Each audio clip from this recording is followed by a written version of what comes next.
So in particular, I will focus on the imprint the many scales of the cosmic web have on galaxies from dwarfs to Milky-Way.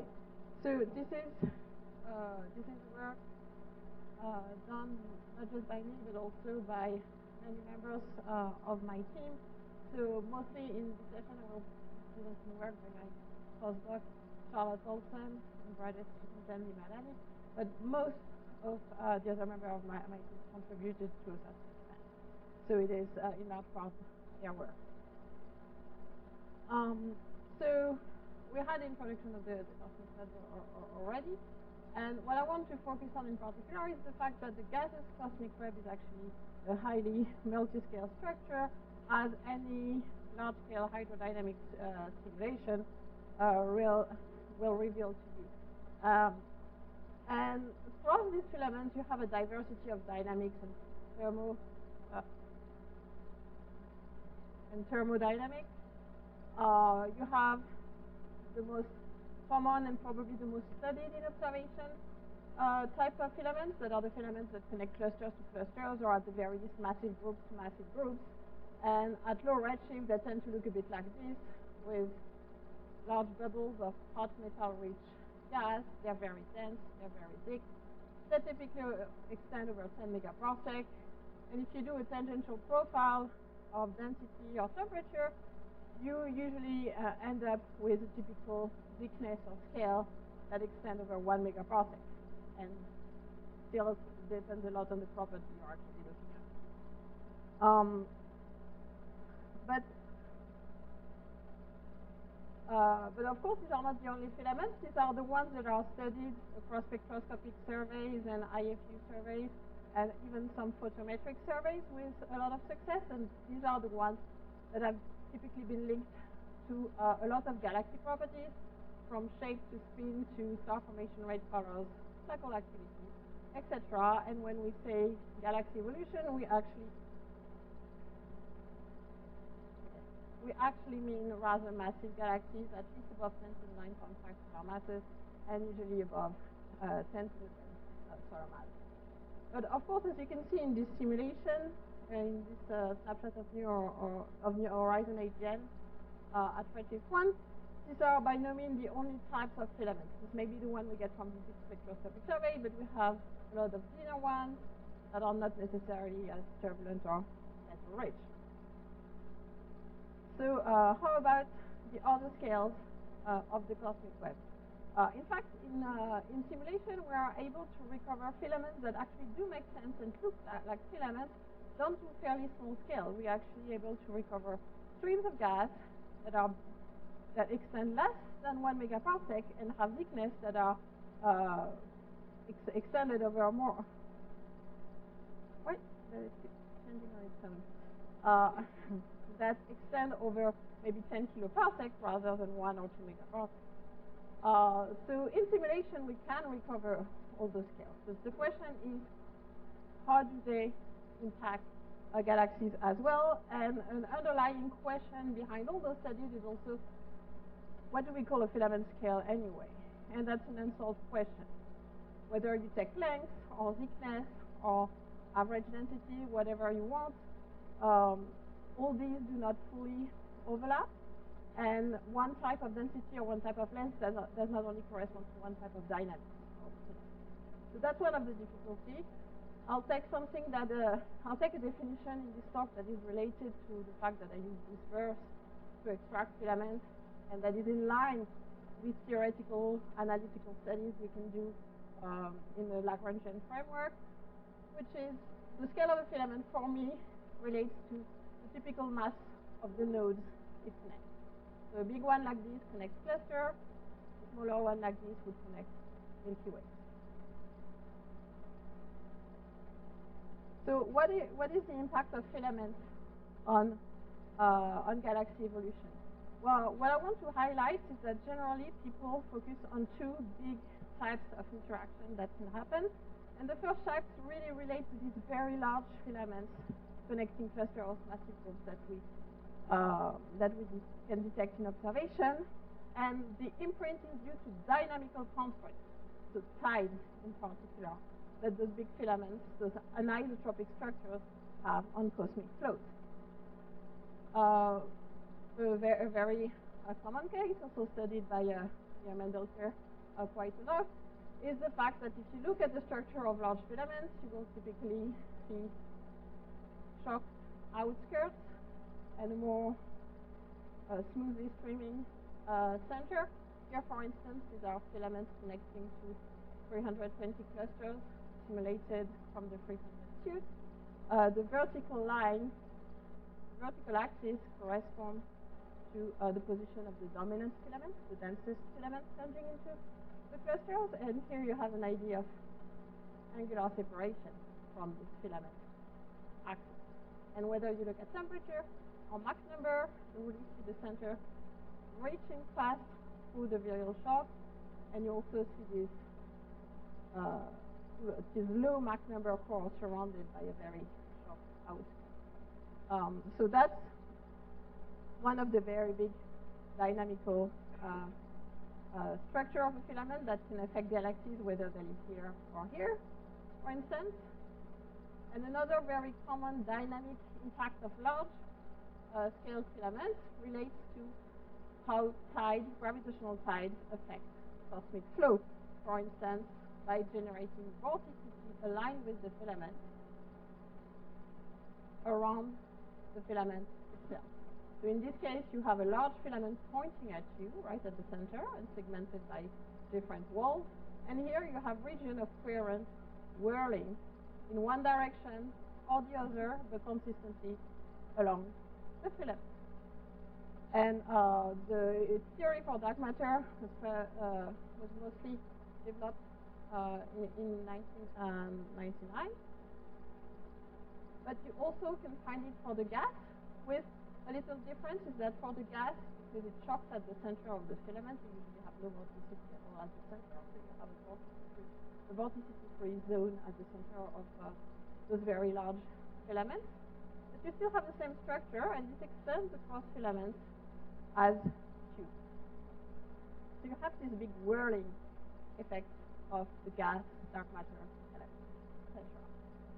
And vorticity tubes and shocks around filaments are the typical impacts that we relate to the evolution of massive galaxies, whether it be spin buildup, quenching, or total accretion rate, established mostly for rather massive galaxies that we can detect in large spectroscopic surveys. So in this framework, we're really talking about very large filament because we're really talking about cross-section of a filament being a very large-scale environment for the galaxy and its halo embedded into it. So it's really, it's constrained accretion and tides on very large scale around it. So that's the first big type of interaction that we can have. And this type of interaction, something I want to discuss a little bit, and this is work done by my postdoc and LSSC fellow, Charlotte Colson, is that we have hints that it might even extend to dwarf scale. So we are still investigating that, but I will present two studies that she has published over the year. The first interesting thing she finds is that even dwarfs correlate the star formation rate across cosmic time and across cosmic scale. Here's an example where we are going to follow the star formation histories of dwarfs taken from the local volume. This is actually cosmic time, actually through the years, and star formation rate here. So what you see here is that she decomposed local dwarfs in independent regions that are not clustered together, and that are separated by several megaparsecs. And when she looks at the star formation history of the average star formation history of these 4 regions, she sees the same trend for all regions.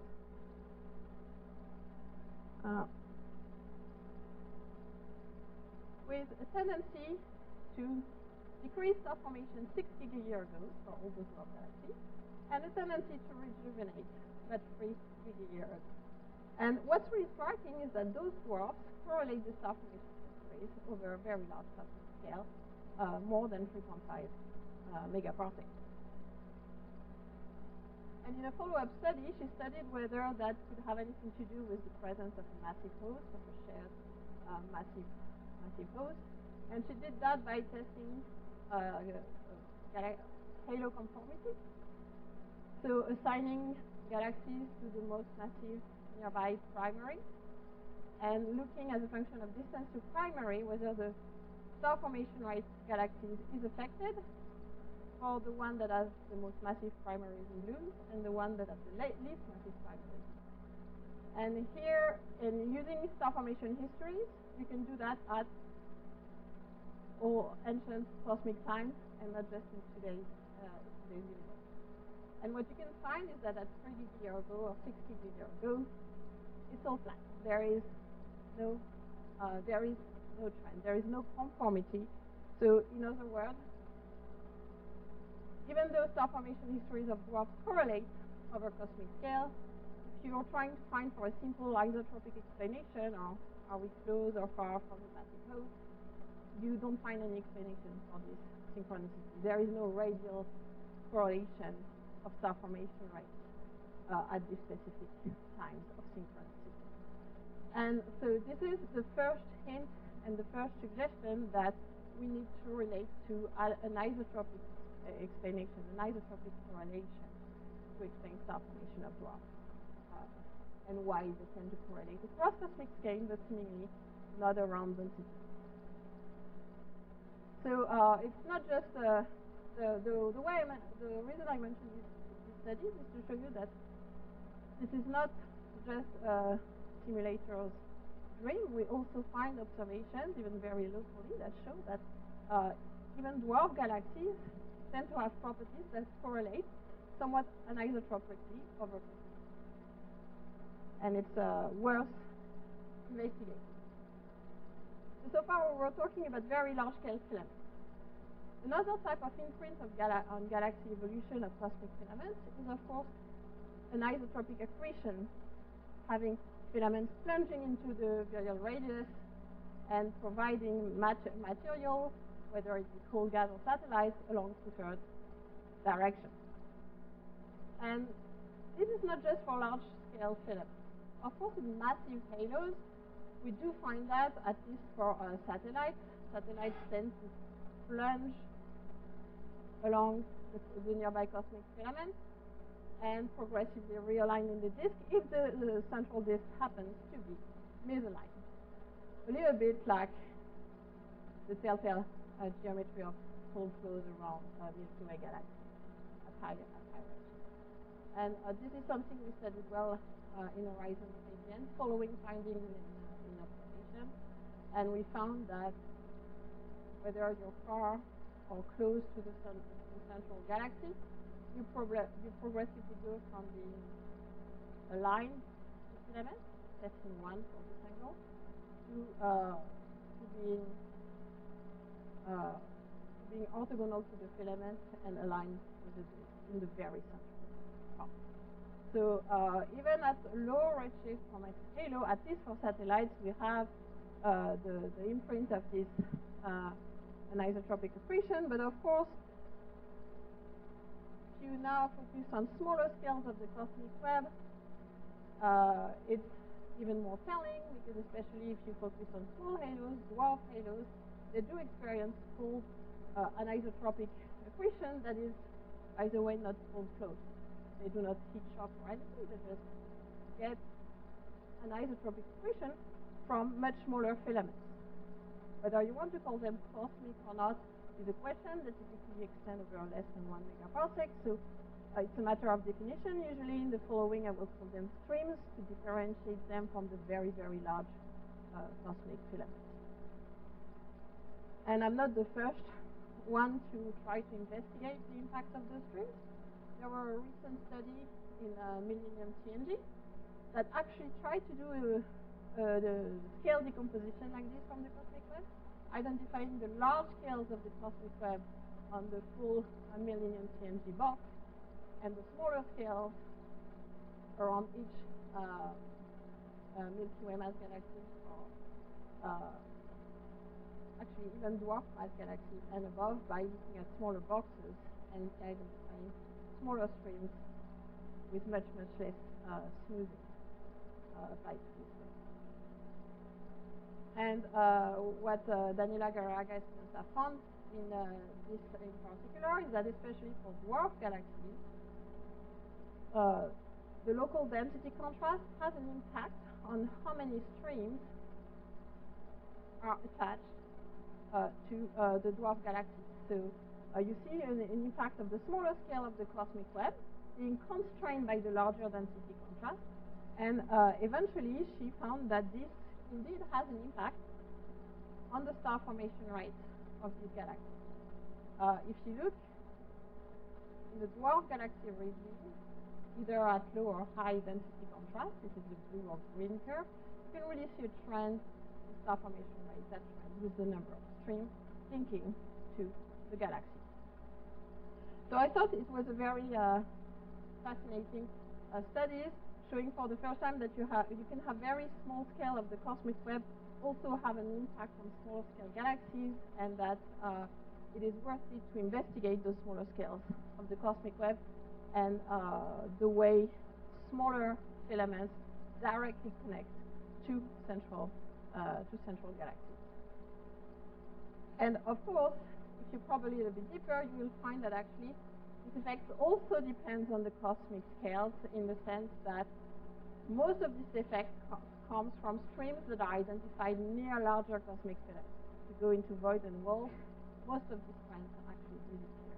So we have this idea that we have large cosmic filaments that constrain the dynamics of galaxies, but also of smaller cosmic filaments that are themselves more related to direct accretion. And this is perhaps not surprising, since we know that the cosmic web is evolutive and can merge and stretch or collapse. Filaments can merge or stretch or collapse, which leads to situations where if we look at different streams of similar densities, we can actually have very, very different types of streams. Here, for instance, are three types of streams connecting to a proto Milky Way. And in the density map, they look pretty much the same, but in the temperature map, some are really hot, some not so much, and one even has a cooler core. If you look at the metallicity, you get even more diversity in a sense. You have very metal-rich filaments with a metal core here, and completely pristine filaments, all in the same density range. So that should be further reason why we want to study the different scales of the cosmic web and how the evolution of streams is impacted by larger cosmic filaments. So it was a very diverse presentation of results, and the reason I did all that is because I want to now to present results of a study we are working on at the moment that kind of combines all those aspects, those two scales of the cosmic web, the evolution of the cosmic web, etc. And we used all this knowledge to revisit an old problem, the well-known plane of satellites problem, the fact that if you look at local galaxies around us, like the Milky Way, Andromeda, and some others, and the list keeps extending, the satellites, the luminous satellites, tend to form these weird configuration where they lie in co-rotating planes. Planes that are defined by the fact that these arrangements are very thin and highly co-rotated. So the degree of co-rotation and planarity depends on definition, of course, and there's a lot of debate about it. But at the very least, we can agree that there are some very anisotropic distribution of satellites being observed in the local universe, with some synchronicity of orbits that is hard to explain in a cosmological simulation. And what we did is that we used the New Horizons simulation that sits at the soft spot in terms of cosmological volume and maximal spatial resolution, and that has not only very high maximal resolution to resolve dwarfs, but also rather good resolution up to a few megaparsecs from the galaxy, allowing us to resolve beam streams very fast in the galaxy. In this, UC-HiPACC identified some Milky Way, the Milky Way systems by some pretty standard criteria, and she reconstructed the cosmic web on two scales, cosmic and streams, in the same way that was done in the previous results I presented. And the first thing we tried to answer was whether using the same metrics that people use in observation, we would recover those planes in New Horizons. So what we did is identifying best fit planes by using standard root mean square distance satellite minimization, and quantifying synchronicity of orbits either by calculating the dispersion of orbital poles of all the individual satellites, or the co-rotating fraction, which is basically the fraction of satellites that turns in the same direction. And doing this, we find that best fit planes comparable to distributions seen in observation are actually completely ubiquitous in New Horizons. Here's an example of a plane and something that's been disqualified as a plane. And doesn't seem to be incompatible at all with lambda CDM. In fact, if we consider that satellites should follow the shape of their halo, as is often done in observation, we obtain the blue controls here, and the New Horizons system are actually the green stars. And what you can see is that they are systematically more rotating and more elongated than what simple models usually use as null hypothesis in observation would suggest. And there's clearly a big correlation between planarity and tendency to rotate as well. There's a pretty strong linear trend here. And this survives to any kind of metric you want to use, orbital pole, different definition of planarity, etc. And we can even check that real local volume systems, we use New Horizons as a reference, they do not look that weird at all. They're in the 1 sigma. So we do have planes with New Horizons. The question is why? And our first idea was maybe it's linked to stream accretion. So we identified streams around each system, as I've said. And we, similarly to the satellites, we fitted the best fit planes to stream distribution. And we're trying to analyze the correlation between planes of satellites and planes of streams. And unsurprisingly, the more planar the satellites are, the more planar the gas streams around the halo are as well. And the most co-rotating system really sits in that region with very thin stream planes and very thin satellites.